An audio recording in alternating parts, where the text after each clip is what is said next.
Hey guys, welcome back to Pawpaw Storytime. Sunday evening. Every time I get ready to hit that go button, I'm always like, do I have everything in order? It doesn't ever make any difference or whatever. Just play it by ear and hope I don't miss anything. Do I look tired? I feel a little tired. Had a pretty full weekend with family. My niece got married. We were in Boonville at my sister's at the wedding all weekend. It was a good time. Everybody had a lot of fun. It was a beautiful ceremony. So I think we're just gonna jump right in. I'm gonna show you guys. I got a package in the mail while I was gone.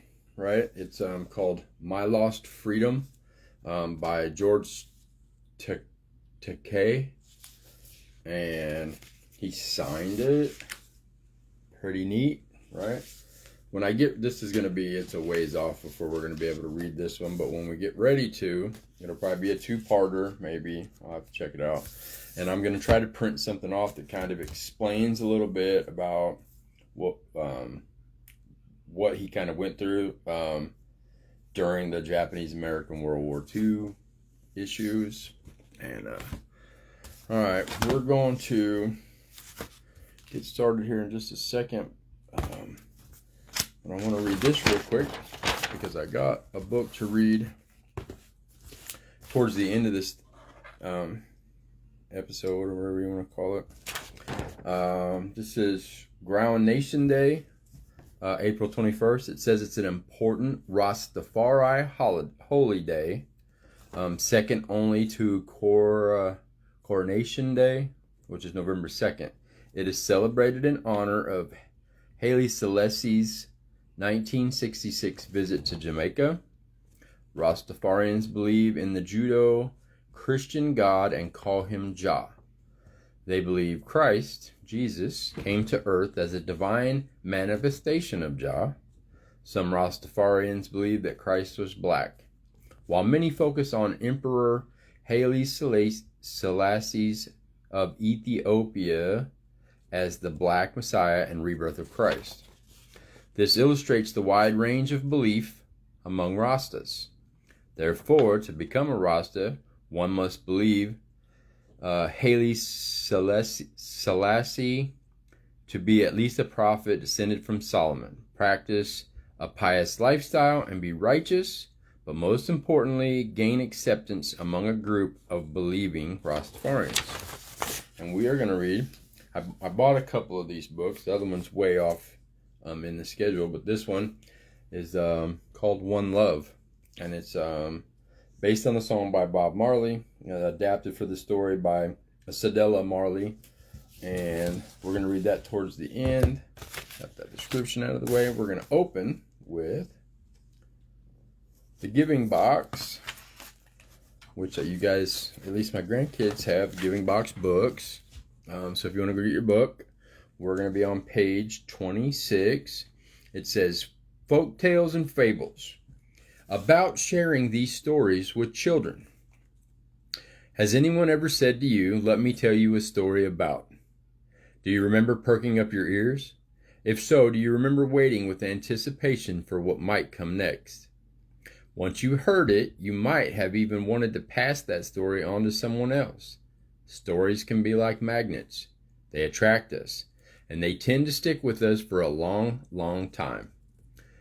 You may still remember stories you heard when you were a little child. It's no wonder then that from the beginning of time, adults use stories as a way of passing on their treasured morals, values, and attitudes to their children. Human beings are storytellers. In fact, in some ways, the story of any one of us is the story of all of us. Since stories are often told to us by people whom we love and are told in loving ways, they're like gifts being given to us. It's only natural that such stories would stay with us in our minds and in our hearts. To help you and your children begin to talk about such things as giving and receiving, we have included in this book some folk tales and fables from around the world. Since stories were first passed on orally from generation to generation, each storyteller added his or her own personal twist to it. You are invited to do the same. Tell the story in your own words and read it in your own voice. No matter what, you'll be adding your own personality to it. Just the fact that it's coming from you makes the story a unique gift for your child. Maybe these folk tales, fables will inspire you to look for other such tales to share with your children. Maybe some of your relatives remember stories told to them in their childhood. Tales that come from your family's own culture and background can take on even more meaning. It's certainly not necessary to read all the stories in the section in one sitting. You might want to start with one or two that are your favorites.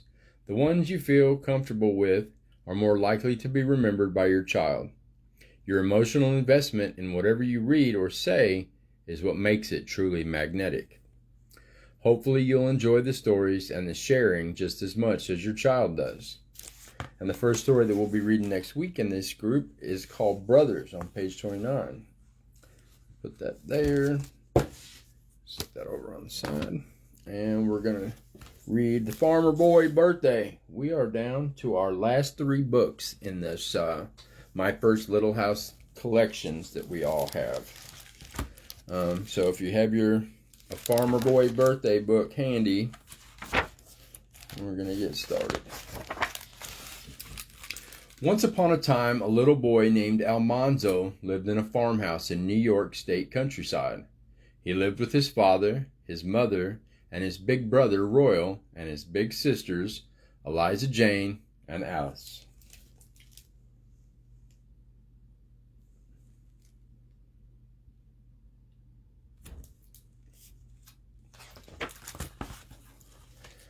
One winter morning, Almanzo was eating his good hot oatmeal when Father said, "It's your birthday, son." Almanzo had forgotten. Now he would not have to go to school. "There's something for you in the woodshed," Father said. So Almanzo ate his oatmeal as fast as he could.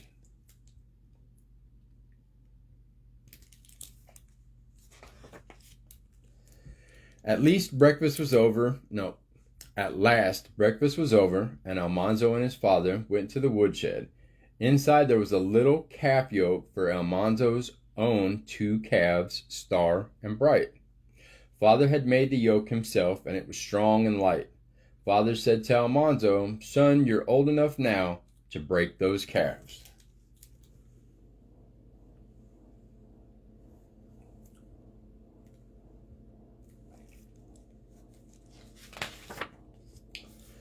Almanzo carried the little yoke to the barn, and Father walked beside him. Star and Bright were in their warm stall.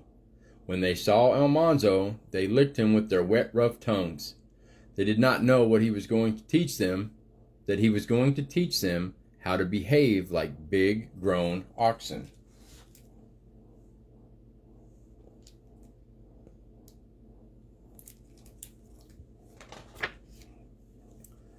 Almanzo and Father led the calves into the snowy barnyard. Father helped Almanzo fit the yoke over the 2 calves. When Father had tied a rope around Star's little horn, he said, "Well, son, I'll leave you to figure it out." Then Almanzo knew he was really old enough to do important things all by himself.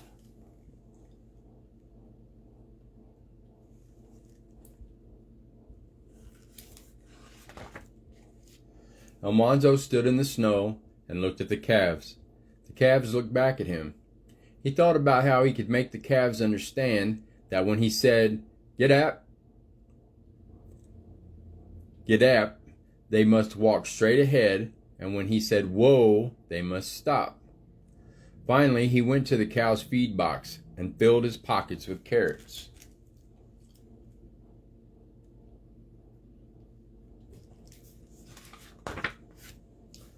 "Get up," he shouted. Then he showed Star and Bright a carrot. The calves came forward at once. "Whoa," shouted Almanzo when they reached him. They stopped for the carrot. Almanzo gave each of them a piece. How quickly they learned.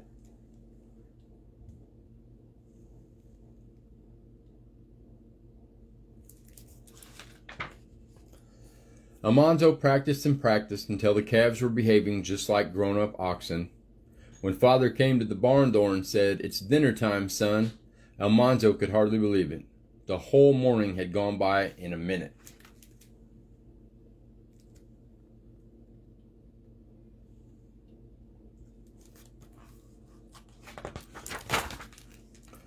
Father and Mother and Almanzo ate dinner in the kitchen instead of the dining room.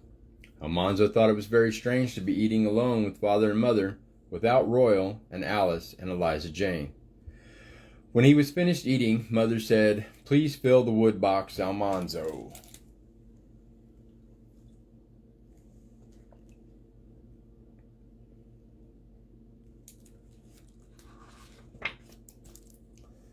Almanzo opened the woodshed door by the stove, and there, right before him, was a new hand sled. Almanzo could hardly believe it was for him, so he asked, "Whose sled is that, Father?" Mother laughed, and Father twinkled his eyes. "Do you know any other boy here that wants it?" Father asked.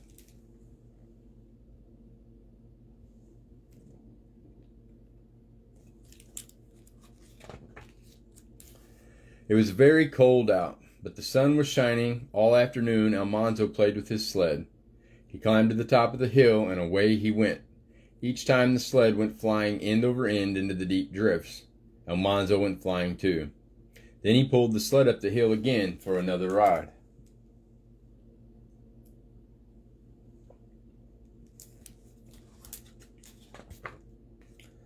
When Almanzo was tired of sledding, he came back to the warm house for apples and donuts and cookies.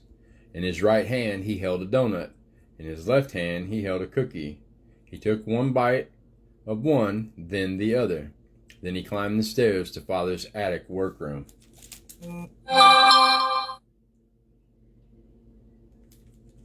I like cookies and donuts. When's my birthday? Father was making shingles from pieces of oak logs. His hands moved smoothly and quickly.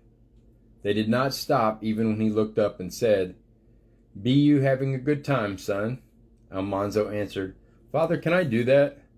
So Father put his big hands over Almanzo's, and together they shaved one side of a shingle smooth and then the other.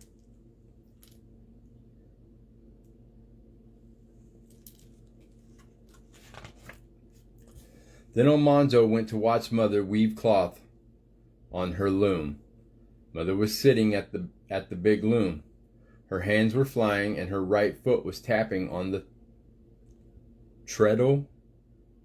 "Thud," said the treadle. "Clackety-clack," said the shuttle. "Thump," said the handbar, and back flew the shuttle. Everything was snug and comfortable.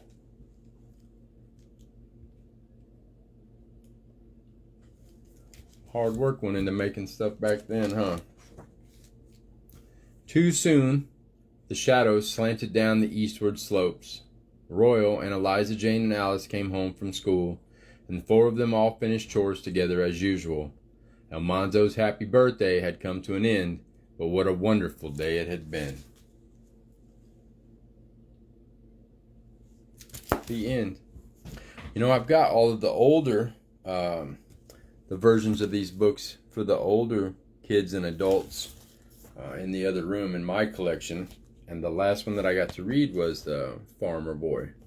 And then so that story that was this one we just read was that they're all adapted from those stories. And that's gonna go down here in the finished stack. We've only got 2 more books left in our collection. So now I'm gonna read One Love. One love, one heart, let's get together and feel all right.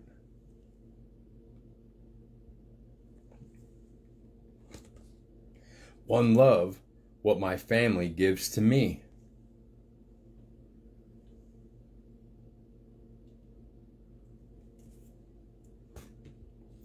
One love, what the flower gives the bee.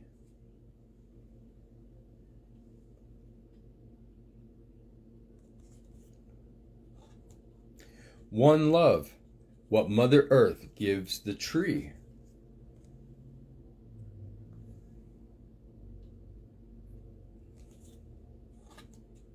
One love, one heart, let's get together and feel all right.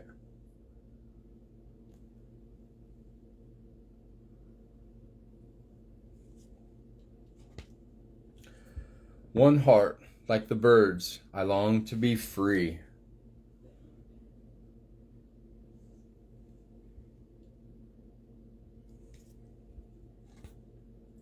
One love, like the river runs to the sea.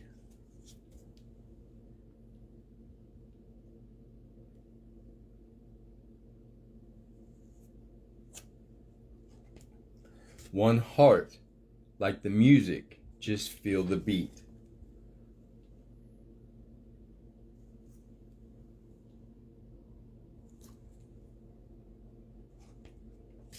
Let's get together and feel all right.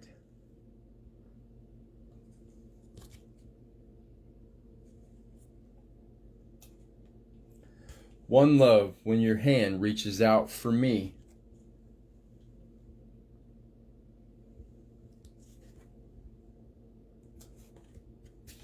One heart, when we touch, a new world we'll see.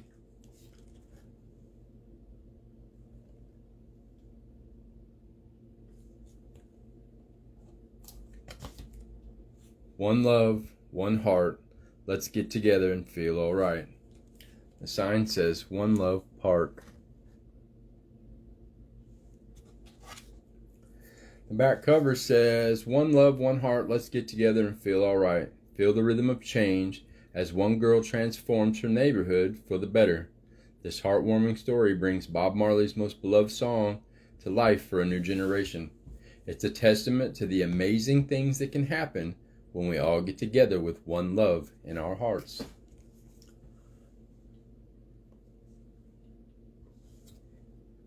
Pretty cool, huh? Probably gonna save this, maybe the description. We might do that again next year on if I can remember. I'll take a note. Brown Nation Day, so we'll save that back too. And we're gonna close stories today with a poem that we might have already read, but because of the weekend and the wedding and the one love, we're gonna close with one of the poems from A Beautiful Day in the Neighborhood, the poetry of Mr. Rogers. And it's called Love is People. Love is people. Love is people needing people. Love is people caring for people. That is love. Love's a little child sharing with another. Love's a brave man daring to liberate his brother. Love is people. Love is people needing people. Love is people caring for people. That is love. And though some have costly treasures, it never seems to measure up to people needing people, caring for people, for that's love. Love is people, people love. I like that one a lot. Put that tag back down there. Now we're going to, let me see, probably turn you guys around real quick just so we can do the... And I think this time we'll do the other reading, right? The weekend song. I'll be back when the week is new, and I'll bring more ideas for you. And you'll have things you want to do, and I will too. I'll think of you when I'm not here, 'cause thinking of people makes them seem near. The friends who know you love you cheerfully, and I do too. And the cards, 'cause I always forget the cards. This one says, if you could only eat 3 foods for the rest of your life, what would they be? And I wrote down my answer because pizza, peanut butter sandwiches, and chicken. And that's my answer. What would your answer be? 3 foods for the rest of your life, and that's all you get to eat forever. I think pizza, peanut butter sandwiches, and chicken. That's really what I'm going to go with. Guess that's it. Put my card back over here. And I love you guys for being exactly who you're supposed to be, and you're the only one that gets to decide that. And remember that our minds, just like our books, work better when they're open. And congratulations to Zoe and Anakin, and upcoming birthdays. I think maybe just Sid. Happy birthday, Sid. It's Rylan and Lena's mom. Love you guys. I'll see you guys next Sunday.